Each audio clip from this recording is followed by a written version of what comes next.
Okay,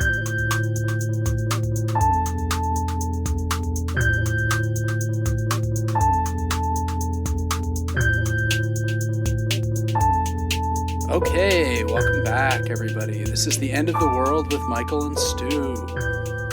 I'm Michael. And I'm Stu. And today we will be talking about the 1964 classic Stanley Kubrick film, Dr. Strangelove, or How I Learned to Stop Worrying and Love the Bomb. But before we get into that, we thought it would be interesting to talk about a little apocalypse-related news item that we came across. Michael, I think you had something you wanted to share in this regard? Yeah, I consider it more maybe apocalypse prevention news. Oh, good. Just to give a quick shout out to the environmental pioneers that are Uber. Oh, our friends at Uber. Good.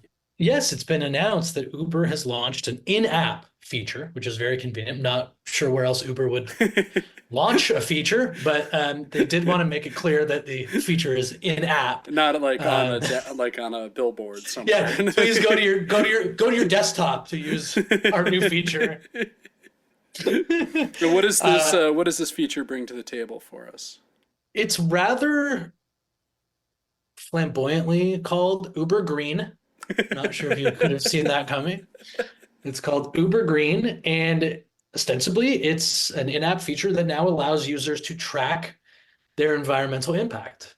Oh, good. Well, yeah. So just to give you I'll give you a quick rundown of the many ways that you can, whip yourself every time you get into an Uber. Okay. Okay. So we've got a new emissions savings tool, which allows users to track their estimated carbon emissions via a rider ratings style feature. The new feature then presents riders with a breakdown of the emissions they've saved by taking Uber Green. Oh, good. Because in addition to providing the information, okay, not just telling you how much carbon you're using, it actually allows you to choose a zero emissions vehicle or ride or offset or whatever, for roughly the same price as an Uber X. Oh, good. I don't even know. Yes. I don't ever use Uber, so is that good or bad? I will say that probably, one of my very substantial forays into political activism was when I actually deleted Uber during the Trump Muslim ban. Well, thank you for your service, Michael. Yes, I saw what was going on and I said I need to step in and switch to Lyft. You put your foot down. I seamlessly switched to Lyft, the ride sharing app of the people, I guess, Lyft in comparison.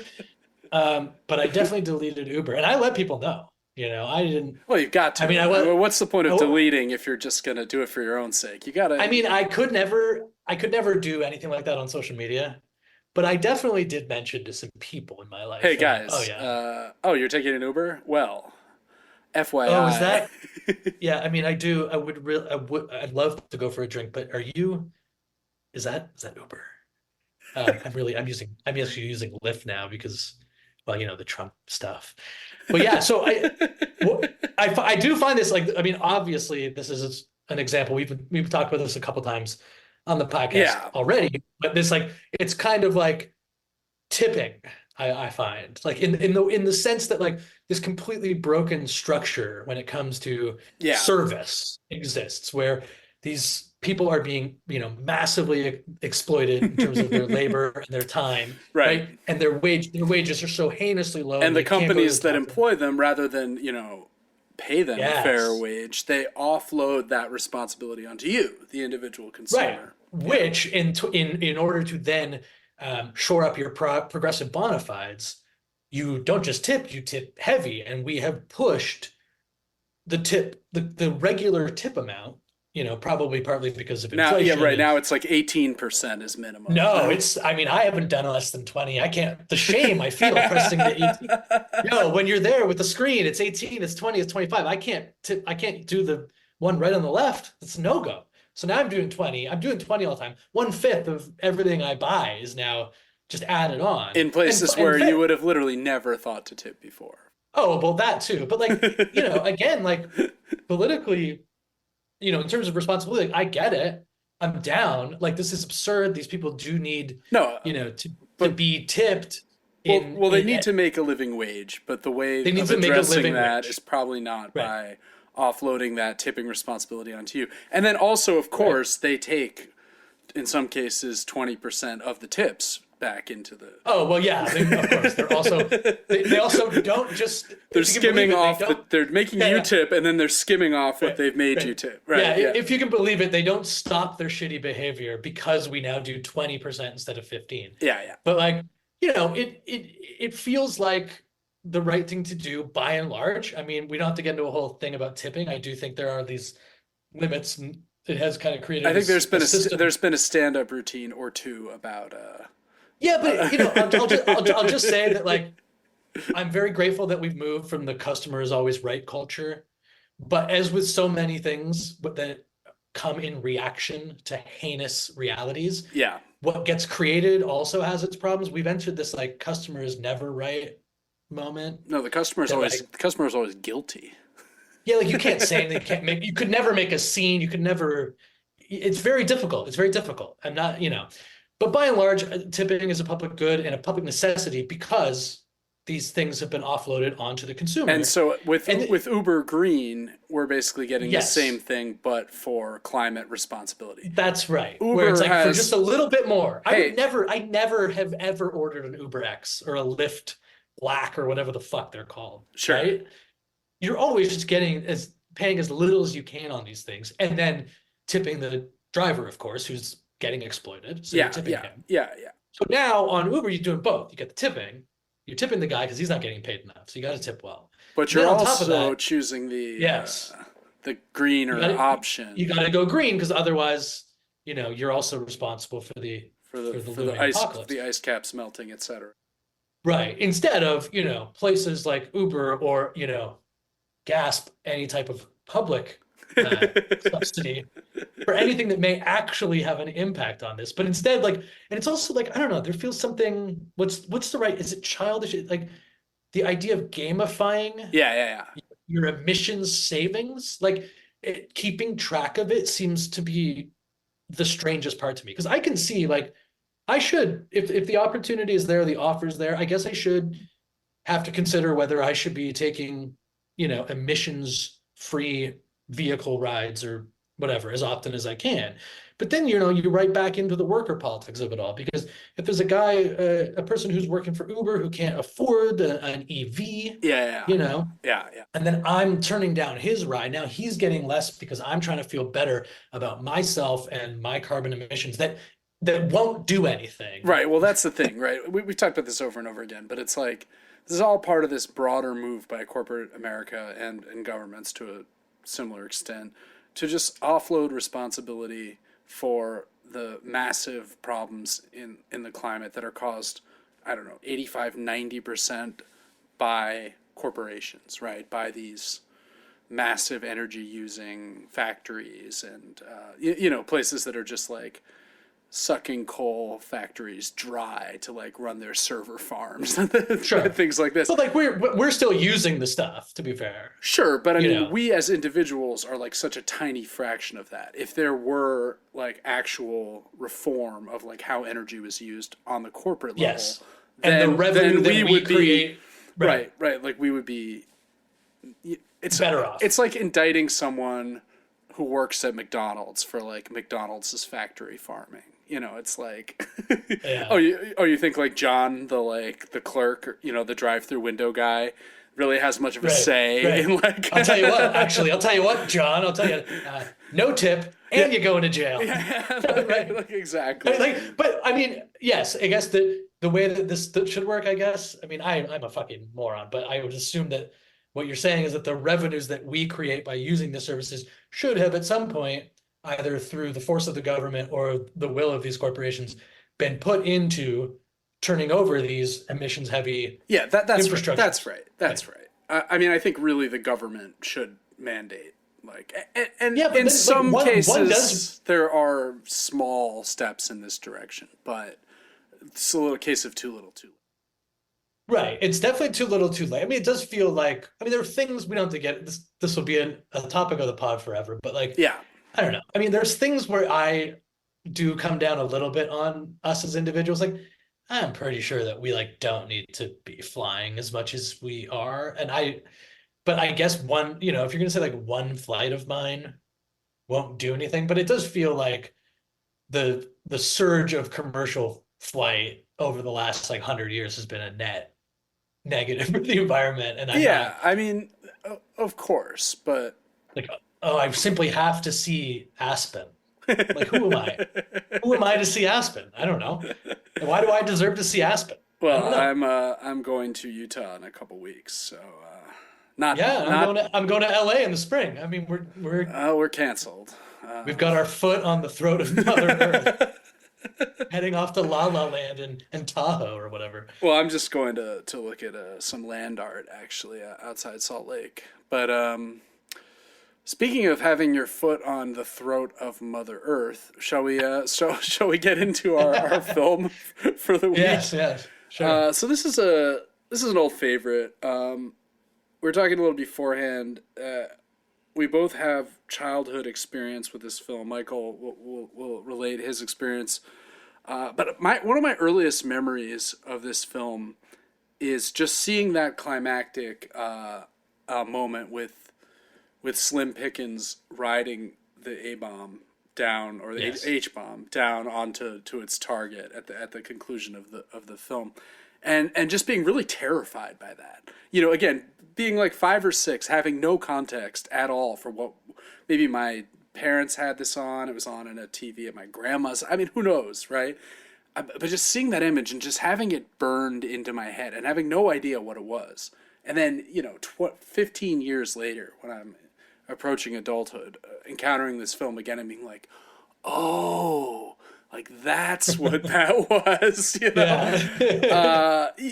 Growing up in the 80s and early 90s, I had a healthy fear as a child of nuclear obliteration, abetted by another film that we'll talk about eventually, more than even Doctor Strangelove, Terminator 2, and the infamous fence sequence. But also just by my understanding of like what was going on with the Cold War, right? That we had these missiles pointed at each other, and I think like our people of our parents' generation who really grew up in like the Doctor Strangelove era, like the sense of like the potential for imminent mutually assured destruction, I think it just permeated their lives in a way that people younger than we are don't really fully understand. Yeah. I mean, I think You're saying that's right. This is a film that's like a favorite of your dad, right? Yeah, well, Sellers is a favorite Okay. of my dad, across the board. I would just say to your point though, like it's weird. I mean, I would say that my first memories of anything political would be the wall, Yeah. the wall Yeah. coming down, Yeah. 89, Uh huh. right? And but so like most of my experience is actually more like the sense that it was over. Uh huh. Well, Like, the false sense. the completely false sense, right? Right. But that like that I never really had the memory of the scare, right? I'm a little bit there older was than you too. I'm like a couple years older. Yeah, it So seems like it's a critical moment where like when you start to form those memories when it's it's like over, quote unquote, yeah, right? yeah. I mean, And I was you know, also, a very precocious student of history from a very young age. Like, yeah, I and was I like mean, I memorizing the presidents when I was like 5, no, and I like, was more like I was allowed to like stay up later if I watched the news, okay, well, yeah. which so like I mean, I definitely was like aware of things at a very young age, but I was also like watching CNN, so I was probably having my mind like fundamentally warped, and Oh, that's I probably would never wake up recovered. at 5 in the morning and watch CNN for hours before school. Yeah, so In like the lead up to the fall of the wall in like 87, 88. Yeah.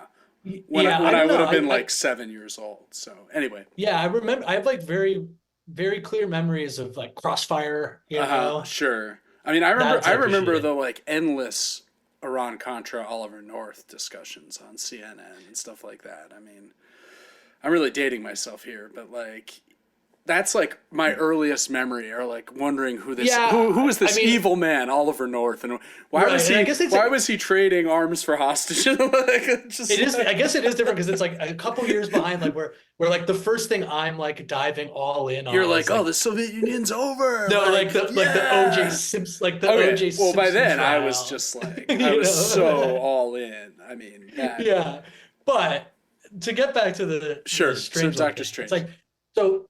I was actually introduced to Peter Sellers before I was introduced to Strangelove, even though I would say it's probably his like his peak, right? The pinnacle achievement of Well, his I mean, that career. or like the Pink Panther, I think, was his most Yeah, but popular like mainstream. Sure, but Strangelove seems to be his most important, enduring Yeah, piece, I would think. I would say so. But I grew up from a very young age listening to a lot of British comedy. My dad was born in London, and so it was a lot of like pre-Monty Python stuff. There was a group called I'm Sorry, I'll Read That Again, which had a couple people from Monty Python, including John Cleese. Yeah, And yeah.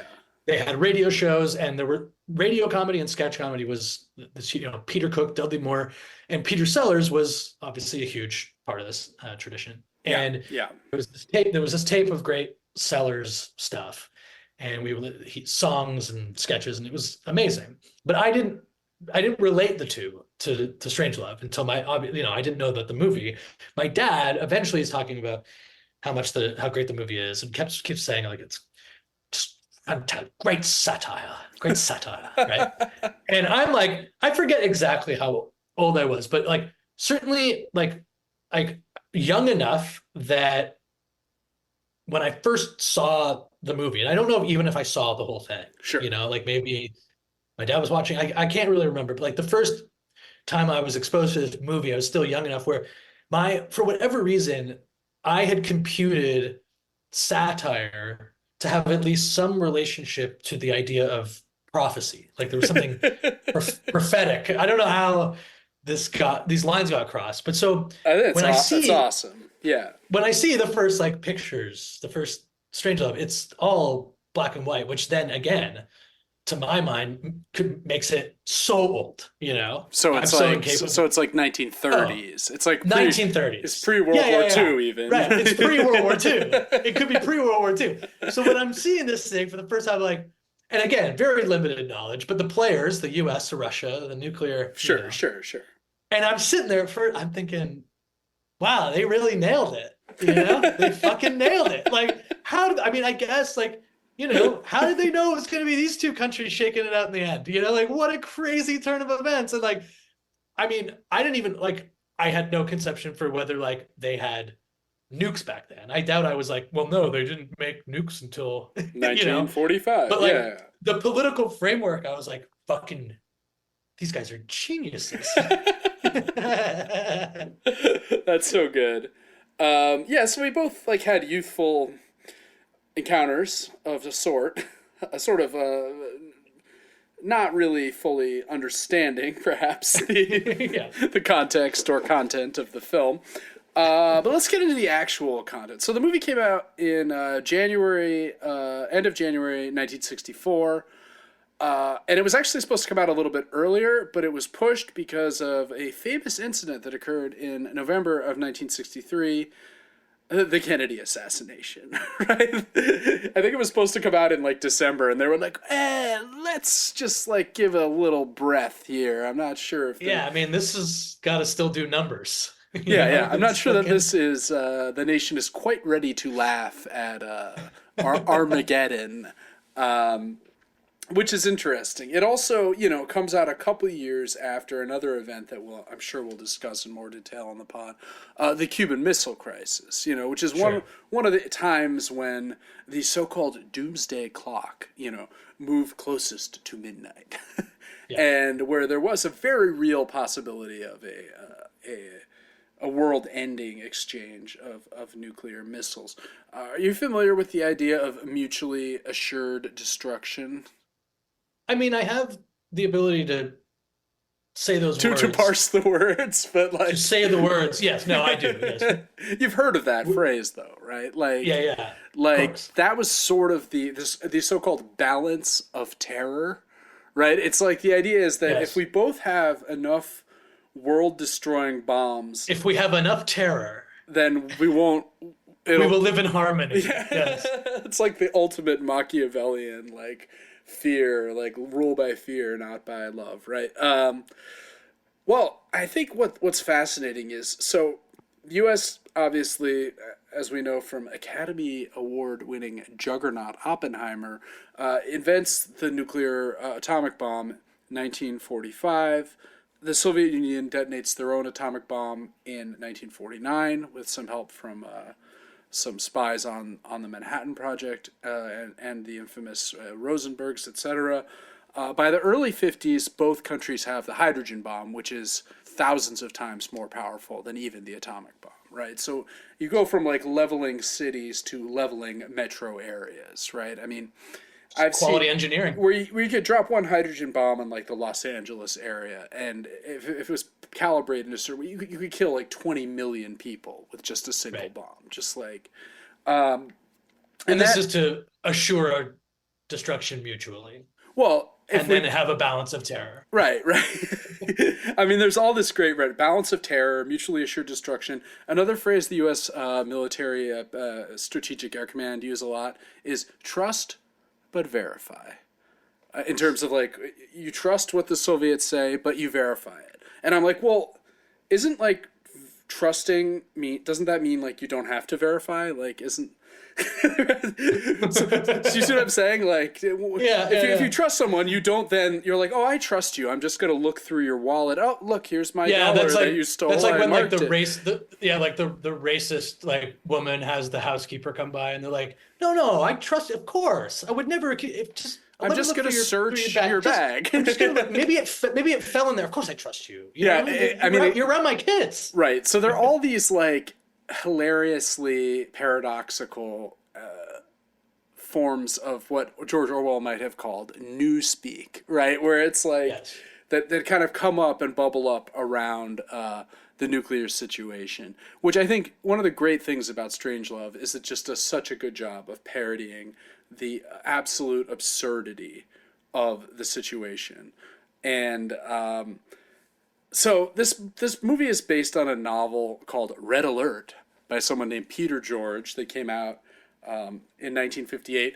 One thing that's important to emphasize is that Strangelove comes out at a time when the United States is like, and the Soviets are shifting away from the what had been the Strategic Air Command kind of model of nuclear war, which is that basically 24 hours a day there are always massive bombers in the air that have like huge numbers of hydrogen bombs in them, ready to like take a left turn and just like drop their payloads on whatever targets are, but they're like always in the air, just like 20. I mean, it's gonna sink their Uber Green rating. I'll tell you that right now. I mean, one of them like touches down and another one takes off, right? Like there's no like 24 hours a day there are always X number of planes just flying. And then finally someone was like, there has to be a better way. And they're like, oh, well, we have these, thanks to the Nazis, we've invented these like missiles that get right. Yeah, so it's in the early 60s that the Titan II missile starts rolling out, which is one of the earliest ICBMs, which is like you can fire a rocket from like outside Omaha and it goes. Could you imagine how happy those pilots must have been? I mean, but by the same token, like some of them are probably out of a job, right? I mean, it's like automation. Yeah, that's true. That's true. Won't someone think of the Strategic Air Command B-52 pilots? But it's like, can you imagine? Just like when I first learned about this, I was like, this is insanity. Like, how did none of these ever crash and like set off their? Right. Well, the thing is, they did crash. But luckily, the bombs are constructed in such a way that if a plane with nuclear weapons on it crashes, the bombs aren't going to just detonate. They don't just go off. There's a few incidents. There's a really good book about this called it's called Command and Control that I read a few years ago, and it's terrifying because it goes through a number of the close calls and accidents that have happened with nuclear. I could never read that. Oh, it's a great book. I can't become aware of such things. Well, let me give you two examples of things that have happened, and forgive me, I don't have the book in front of me, so I might get some of the details wrong. There's one in Spain where a plane carrying a hydrogen bomb just like crashes, and the bomb doesn't go off, but it does, sadly, strew radioactive debris over like several acres of this village. And this is during the sort of Franco-fascist Spain era. So like the U.S., and they were cool with the U.S., so they basically just like come along and like sweep up all the radiation, and like no one saw anything. Over years have an inordinate number of people in that area died of cancer. Oddly, yes, they have. There's another one where a nuclear bomb falls out of a plane off the coast of South Carolina and just like lands in a marsh. Doesn't blow up, doesn't go off. It's the safety features work, right? You have to have X number of things in place to make them go off. It's control rods and blah, blah, blah. But the trouble with this one is that they can't find it.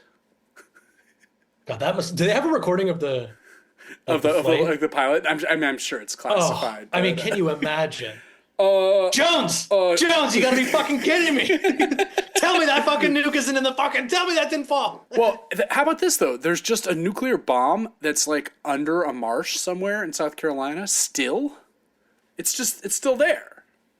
Oh, it's still there. As far as I know, like I don't think they could never find it. Anyway, just a couple of examples. Did you find that first or the Malaysian airplane? Let's not get into that. I've been listening to some podcasts about that lately, and there's a lot of blue-pilled conspiracy theorists who are like, it's nuts. Who are like, Russia took it over. It made it into a drone and flew it's not even that complicated. The Malaysian Airlines. No, thing. I think the pilot just did it.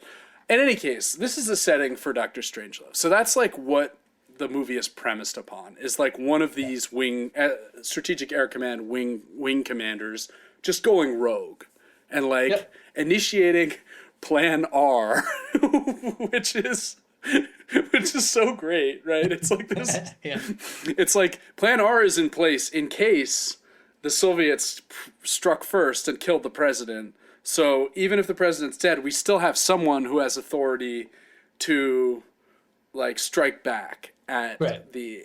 This is the first like real, I think, great example of one of the movie's strengths and one of like the clear downfalls of our politics and society, which is like, and it's such an effective job when they started explaining why this program exists. Right? This sort of circular, the logic of it is like impeccable, but also fully circular. But also and like, totally absurd. And insane. And at any stage of any of the sentences that are being said, it's like, it both makes sense and is completely obvious why it would be doomed to failure. You know? Yeah. And I like that the movie starts with a disclaimer where it's like, I love it. Do you think that was that? I'm made to do that? sure that was mandated. Yeah. Or maybe not mandated, but like the studio explain what it is. Well, it basically is like the United States Air Force assures us that the events depicted in this film are completely impossible, and safeguards are in place that would make such an unlikely, outlandish occurrence utterly, beyond the pale, or could never happen. Which is like could never happen. It's like kind of protesting too much, I think, a little bit, right? Yeah. Like, and one thing that's really good about this movie also is that there's a lot of sex in this movie. Like, this is a weirdly sexed up movie. Yeah. And that, like, it opens with this image of the, like, bombers, the ones that are in flight, like, refueling midair. And there's just, like, this stem that's, like, going... It's like, oh, okay, like, what's going on with this? And I love the way that, like, the titles of it are all those hand-drawn, like it's like Dr. Strangelove. It's like someone wrote it by hand. And that those are contrasted with, like, the images of the planes in flight and the pinnacle of the American military. Right, like the cockpit filled with all these switches and lights. It's like everything is like hyper technological and mechanical, yet the like exterior like presentation of the movie is very handmade feeling. Hmm. Really powerful. So we meet the first Peter Sellers character. Peter Sellers plays three characters. Originally was supposed to play the pilot, Kong, as well. Really? Yeah, but he, Why didn't he?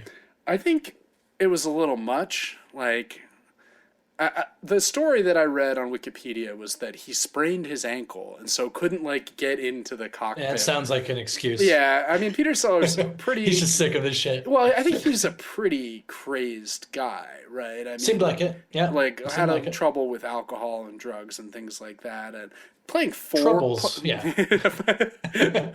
but he dies. Oh, When that dies. pesky alcohol got to Sellers. He dies when he's like 54 or something, right? Yeah, 54. Yeah.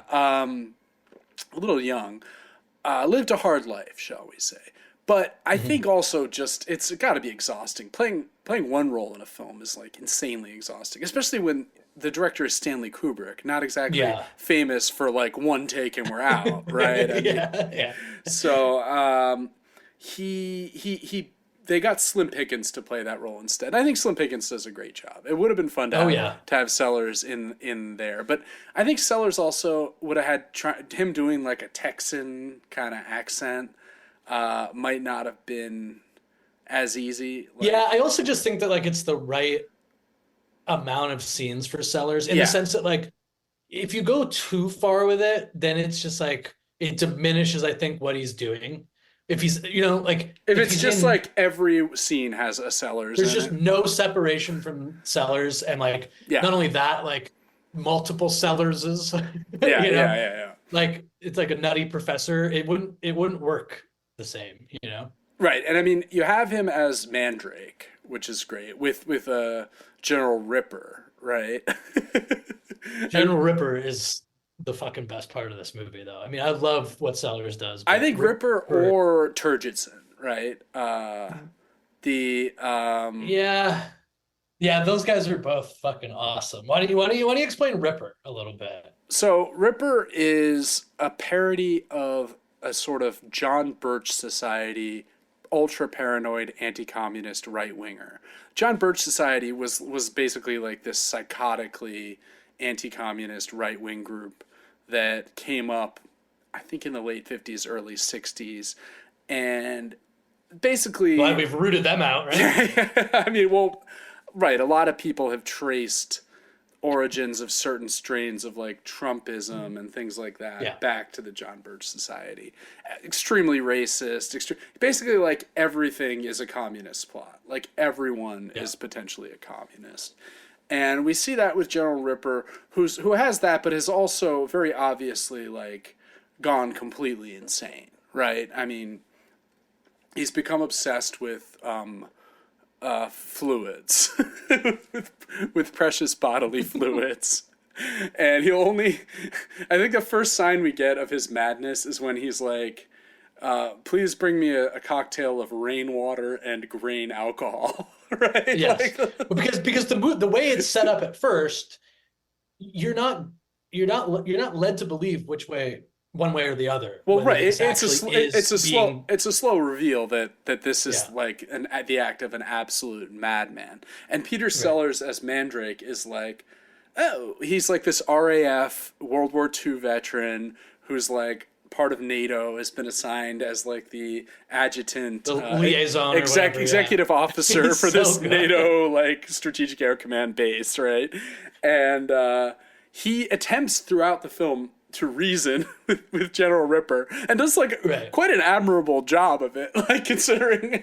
There's a scene where they're being shot at and he's still trying to like get through to him. He's like, why don't we just, we're out of ammo, like let's turn ourselves in or whatever, and General Ripper, right up until the point that Ripper just blows his fucking brains out. Yeah, that General Ripper does fatal self-harm, sadly. R.I.P.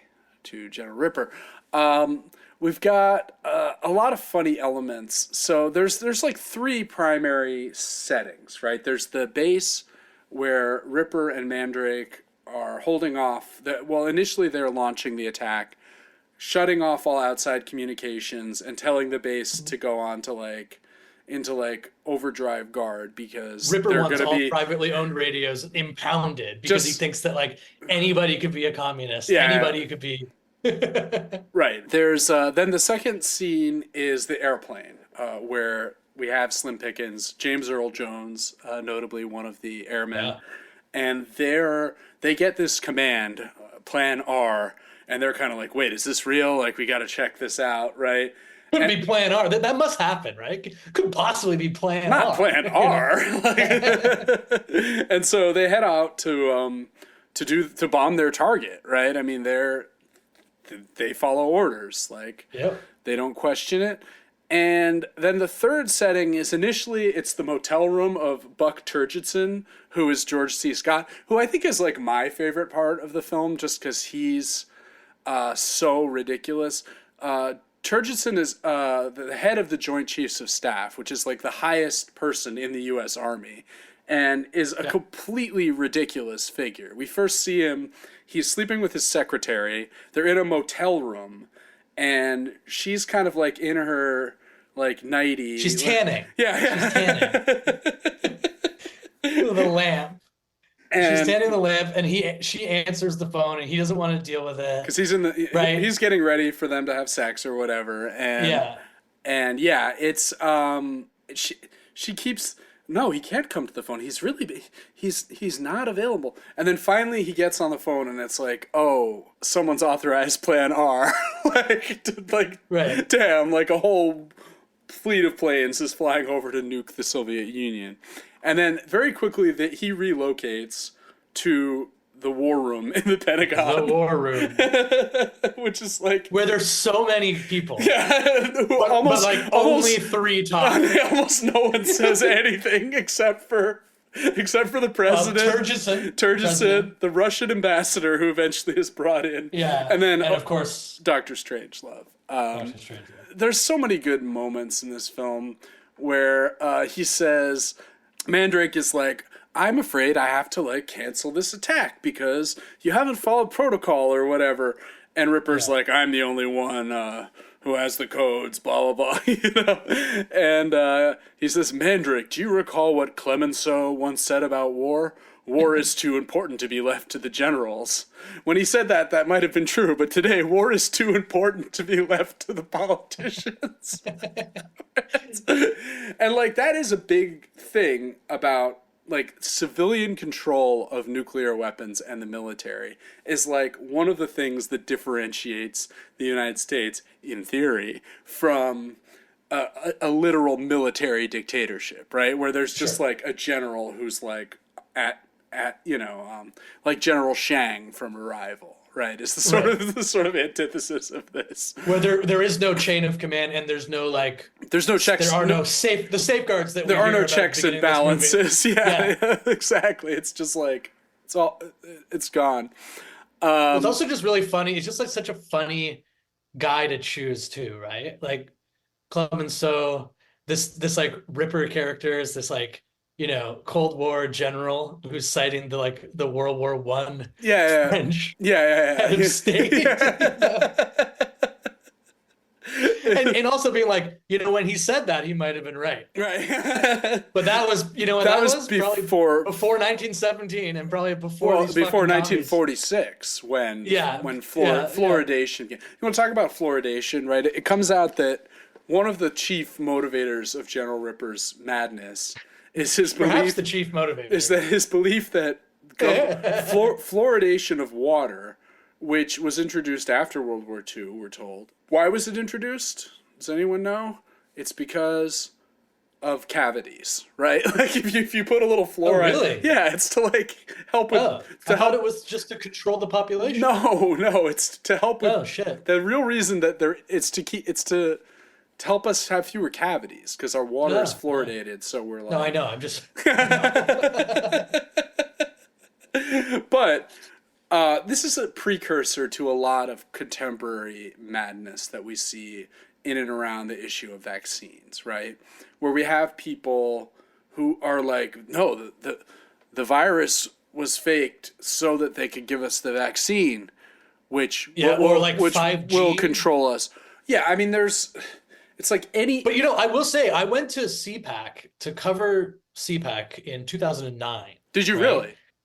Yeah, I went for 3 years, I think. I wrote like a weekly column for Canadian Magazine for about 5 to 8 years, really long time. Fascinating. And I covered a couple of the elections. In '09, I moved down here. Just to be closer to CPAC. Yes, exactly. Just to be closer. But basically, it's like it was that time, '09, when So that's just after Obama. This is Tea Party. Yes, and the Tea Party comes out, and it's like this moment that like we've now just been living on repeat, where it's like, can't believe it's gotten so much crazier. Yeah. Right. And back then, like the Tea Party was like, people were just blown away by how crazy, quote unquote, these people were. And so the Canadian editor, they always just want the stories about the crazy Americans, right? So I'm basically that sells in Canada. No way. I'm following them, but also like this weird cross section, right? Because I'm also like going to a lot of Ron Paul events. Oh yeah, at this classic. Who obviously occupies an incredible space in recent American political history. Yep. For reasons I'm sure we will get to in this podcast at some point. But like, I will tell you that like you had people still in that moment who didn't have great things to say about fluoride. Oh yeah. I mean, I'm sure you could still find them in the QAnon set today, right? Like, and the John Birch Society did actually have a booth there. Really, John Birch Society was still going at CPAC in 2009. Mm-hmm. Amazing. So eventually, we moved to the war room, and this is where we get a bunch of other great rhetoric, where we learn that Plan R is a retaliatory safeguard, right? Where it's like, well, isn't a safeguard like to prevent?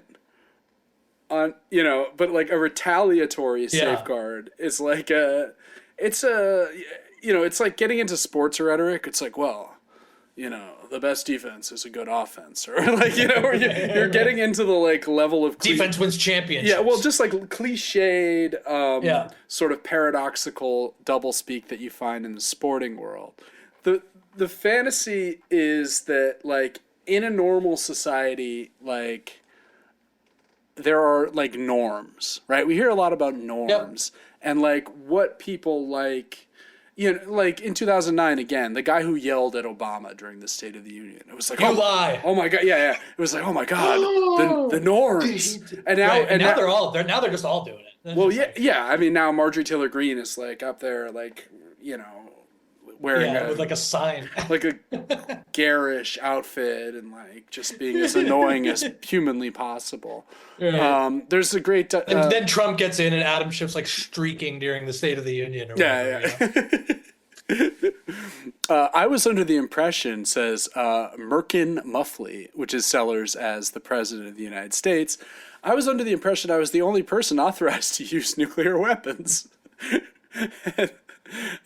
And then General Turgidson says, I hate to judge before all the facts are in, but it's beginning to look like General Ripper has exceeded his authority.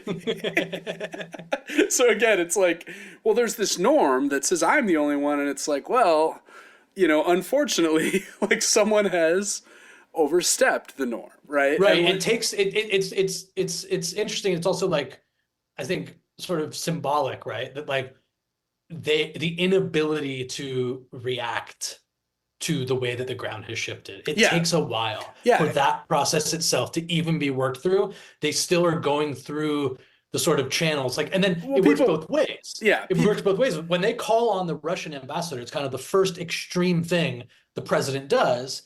And when the president finally makes that step after parsing through all of why this could happen and isn't he the only one? Yeah. Then the military guy, so Turgidson, then the military comes back and is like, whoa, you can't have that. And then like once the Russian ambassador arrives, like he immediately starts like taking secret photos with his watch and stuff, right?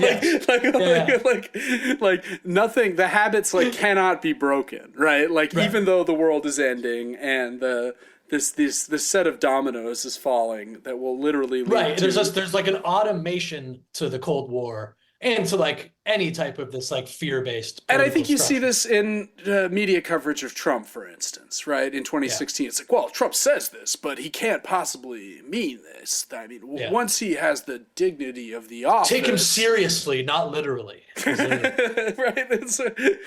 Where it's like they're literally unable. Okay, They're, okay, I guess I'll do that. they're Like, unable what? to recognize the ground has shifted, right? There's like a Right. way that people. And like again, like and when the only time they can like assess its shifting is just by something extremely banal, the obsession over the norms of the Oval Office that were being trampled on. Exactly. This became such a huge part of the coverage, as opposed to any of the things that were actually happening or not happening, or it was that like presidents don't usually do that. The things he was saying at a press conference with another head of state, we just don't do that. And Yeah, that was the only way to exactly. assess him for many of these people. That's right. So Turgidson, who is my favorite character, is a very direct parody of Curtis LeMay. Are you ever hear of Curtis LeMay? Bombs Away LeMay was his nickname. He was a guy who was Great name. yeah, he was in the Army Air Force in World War II and led bombing raids against Japan and you know, was like a very aggressive, shall we say, let's firebomb Tokyo. You know, like he was the guy who was pushing like the most extreme policies. And during the Korean War, he was one of the guys who was like, we have all these A-bombs. Like, let's just, why not? You know, What are we gonna let him sit around we here? should They're just, gonna end up exactly. Like, falling we on should planes. just nuke North Korea. Let's just do it, Yeah. get it over. What, you know, we'll nuke China while we're at it. Why not? You know, like, just like one of these guys. And that's clearly Turgidson, because Yeah. the first thing Turgidson says once, like, they realize they can't recall the planes, he's like, well, what if we just let them go? You know? Right. He's like, look, there's a good chance we can get out of this with only like 20, 30 million like dead, right? Or whatever. Like his first instinct is, well, this, you know, it's really a pity this has happened, but it has happened. So we should just, right? Right. And because he's like following the logic again. Yeah, Right? and Like, I mean, now that we're here, you know, and that's how these things, it's Well, the same logic behind like, let's build a bigger. we've crossed the Rubicon. Like there's no Right. turning back. May as well, right? And that's why when they get the premier of Russia, premier kiss off, it's like, okay, like got it. I love all the phone dialogue between Muffley and Kissoff, where he's like, Yeah, no, how it like it no, goes from, Dimitri, like, the it is emergency to a the, like, friendly what's he need? call. You know, Yeah. like. Of course I would call and say hello sometimes. I'd like to just call and say hello. This isn't one of those times. Yeah, yeah. And apparently Muffley, Sellers played him as a parody of Adlai Stevenson. Stevenson That checks out. was like the progressive liberal candidate. Who You also have a bald president. yeah, yeah. is- Well, Eisenhower was bald, right? I mean, Yeah, I mean, since then, it's funny to think that, like, Johnson was bald, right? yeah, but like now, like watching it now, it's like stunning to think about, Yeah. like that actually did exist. Oh yeah, You know? yeah. I hadn't thought of that. I mean, how long has it been? Johnson would have been the last. 68, right? Yeah, Yeah. interesting. I mean, since I Kennedy, mean, feel like hair is a Nixon was precondition. Nixon was kind of balding a bit, right? Yeah, So I mean, there's- that was it. That was the whole thing. I mean, the TV radio dilemma of it right. all. But I mean, he did win at 68. Yeah, but Kennedy's got this thick hair. Oh you yeah. know? Well, Kennedy was young too, right? Anyway, Kennedy would have won in '68. well, Kennedy RFK Yeah. yeah. With that hair, got taken off. balding Nixon ain't getting it done. RFK was a little balding though, right? He wasn't. Yeah, quite, I guess that is true. That is. And then Teddy Wow. Kennedy had better hair than Carter, but couldn't quite. Yeah, something happened. What was there's some What got in the way? car Teeter. accident? Someone drowned. Anyway, I love that the premier of Russia is like the president Merkin Muffley is basically like a powerless dolt, right? He has like no, he's just like, well, I don't understand, right? And then he gets through to his counterpart in Russia, who is just like wasted at his dacha, like listening to loud music, and like that's quite subversive to suggest that like the leaders of the two sides of this like literally earth-shattering like at any moment the world could end, are just like these utterly flawed morons. Like, it's kind of amazing that this film was like allowed to be distributed on a certain level. Yeah, I think so. And it's also like the way that they can just like really pin some of these military people down to being complete absolute morons. Yeah, which is like clearly true. I mean, look at what we've learned about the various generals and they're having affairs with their like the stuff that is parodied in this movie. Right, right. You know what? Who am I thinking of? Is it McChrystal? Well, McChrystal was one of them, and then the other one, the Surge Petraeus? one. General Petraeus, right? Who was briefly had a cup of coffee as a presidential candidate. And he literally had to like, he was forced out of the military because he was like sleeping with his biographer or something, right? Like, that's right. It's like literally something right out of this film, right? Yeah. I think it's comforting to believe that the people in authority are like serious and like considerate and smart and thoughtful. Right. This is well, like that was another thing, right? Everyone's standing in the way of Trump. Right? Yeah. All these people, all these responsible generals, right? Yeah, who was the dude, the Secretary of State under Trump? Oh, the Rex Tillerson? Was that the first one, right? And yeah, he was supposed to be like. Oh, and then there was John Kelly, right, who was the chief of staff. Pompeo. Mike Pompeo. John Kelly was a former general. A lot of hope was invested in John Kelly, right? Yeah. You know, this guy organizes his schedule, it keeps him on. Like, it was all of this. Again, all of this was about like the perpetuation of these norms and how to like rein Trump into like. Which is funny because like yes, like Trump is a uniquely bad president, but like when you look at all the other people who've been president, yes, Kennedy. He's like having affairs with like 5 different women at any given time. Clinton, not the most responsible person in world history. Ronald Reagan, literally like in his dotage, losing his mind to Alzheimer's or dementia. May have kept us safe. Richard Nixon, like literally just like having an enemies list and like literally like recording everything, having people. Well, they all did that. Kennedy did that. Johnson did that.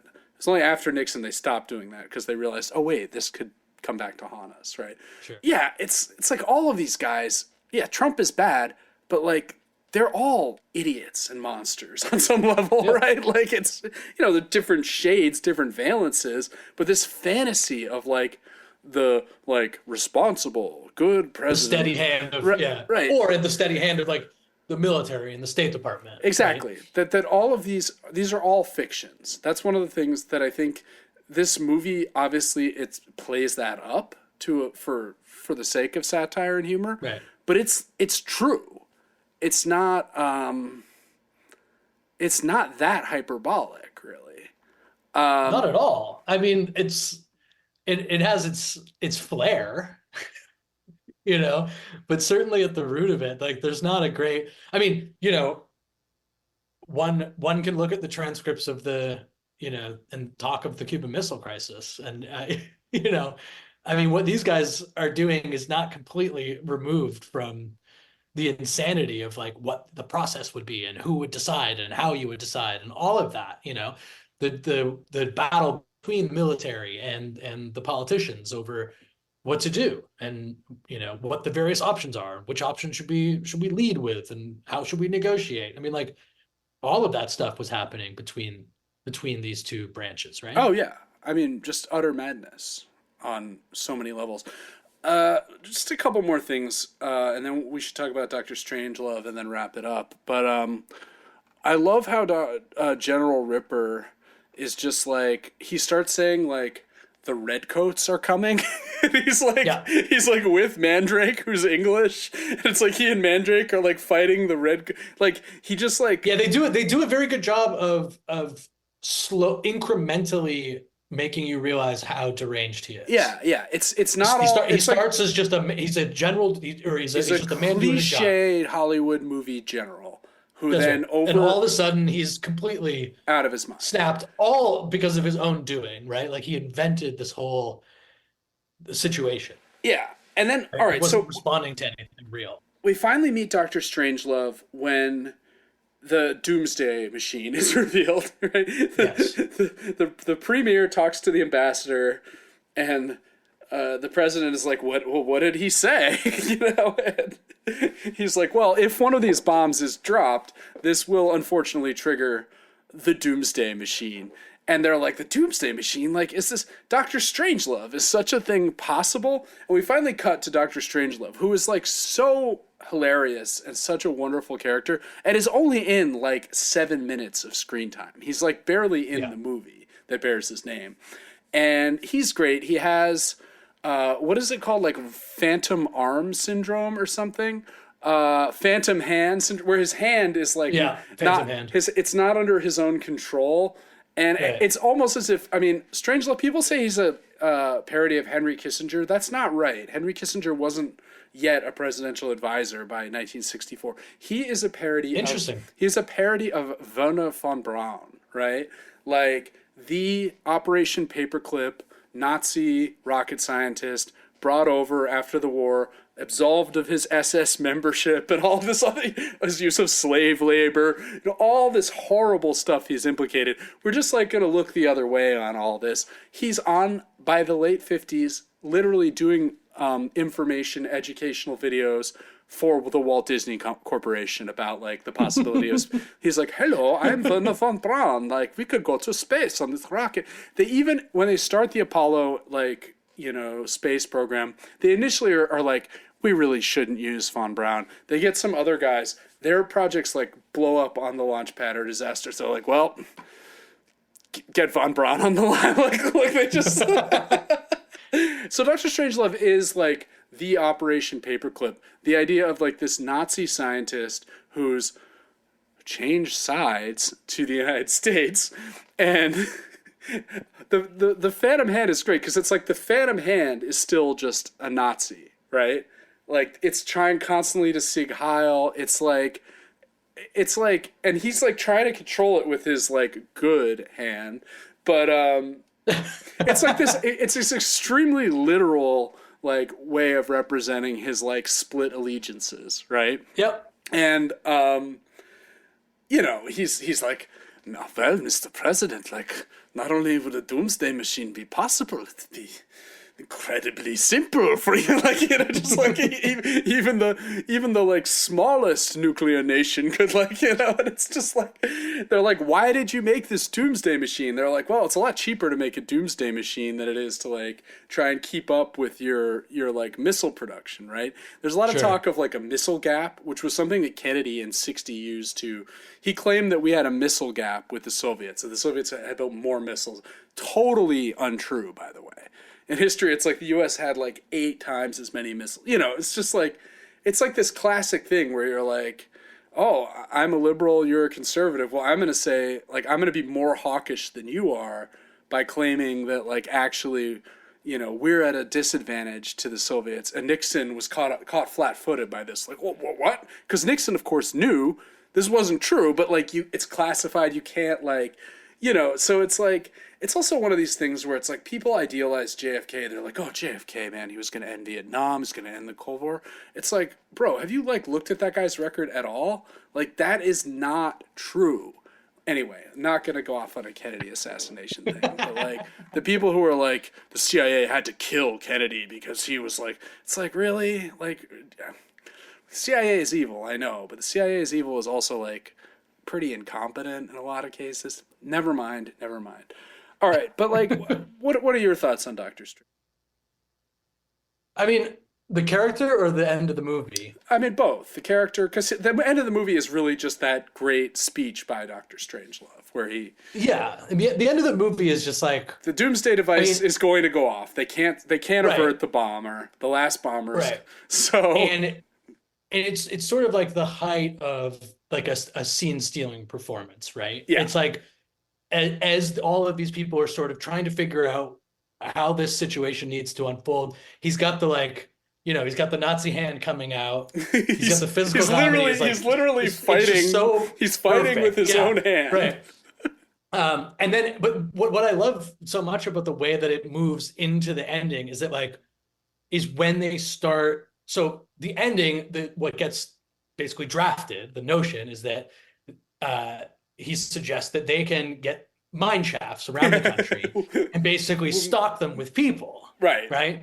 And stock them with supplies and start again. And guess what? We'll have to stay down there. We'll have to stay down there for 100 years, but yeah, we'll have to stay there for 100 years. But there's also some good things. I've come up with one of the ideas we could do is, to produce humans again, we'll 10 women for every one man. And of course, political leaders are going to have to be there, along with, of course, very athletic, intelligent men. And the women, because we do want to breed as quickly as possible, they'll have to be chosen for their sexual characteristics. And all of the men obviously immediately they're just like, fall wow, into this plan. Dr. Strangelove, tell us more. Right. And so there's this brief moment where these men separate from the sort of mainframe that they exist in. Yeah. And they're sort of thinking on the other side of this sort of like animalistic, like completely I'm gonna go libidinal. Yeah.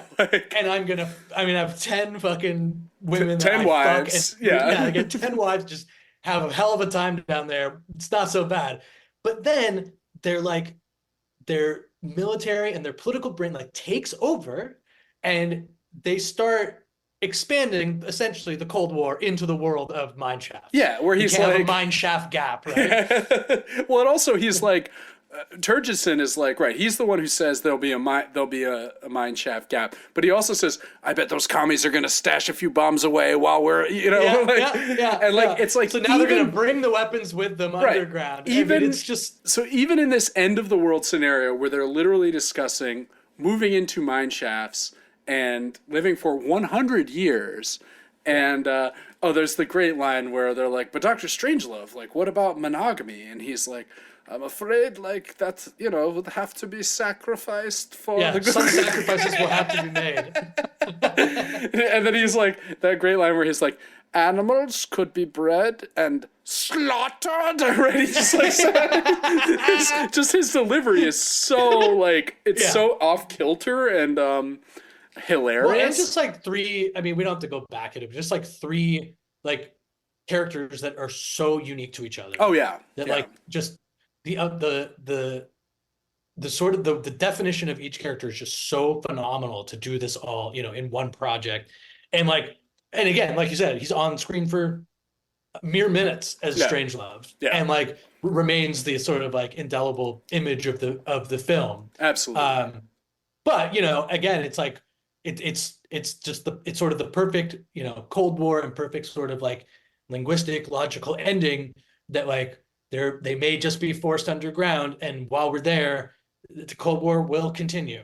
So while like General Ripper's madness kicks all of this off, what the film reveals gradually is that everyone in the war room is just as insane in a slightly more norm-based way as Ripper, right? Like once they've accepted, all right, the world's going to end, we're going to move into the mine shafts, but like the same mentality just carries through, right? And this is one of the reasons politicians are more refined about it. Exactly. Right? Exactly. This is one of the reasons why I'm always skeptical of people who are like, well, we're going to go to another planet, and like once we get to that other planet, be clean slate and start over. We're not going to repeat any of the mistakes we made on this planet. And I'm like, how could we? No chance. Yeah, like, buddy, are you kidding me? We're going to get to that new planet and just like immediately start doing all of the same stuff. And I think that's like the great message of this movie, where it's like even the apocalypse is not powerful enough to like break through this extremely like and like not only is like you have these, that's what I love so much. It's like not only is the apocalypse not enough, but then this like sort of like cherry on top, like making the best out of a situation for these men. They briefly are like, well, yeah, okay, I'm having a lot of sex with a lot of beautiful women in a mine shaft. Right. Which I can never leave. Right. But like all my like supplies. My needs are taken care of. Yeah. My needs are going to be met, and now I'm just and then Dr. Strangelove says, I think gross GDP could be back in only gross domestic. Like who's thinking about gross domestic product in the aftermath of 100 years of living in a mine shaft? Right. But then it's like, again, it's like despite the like, the apocalyptic scenario that presents itself, and the scenario of like, well, when you're down there, you're just going to be doing this shit. You should be. It's just a realization of an ultimate sex fantasy.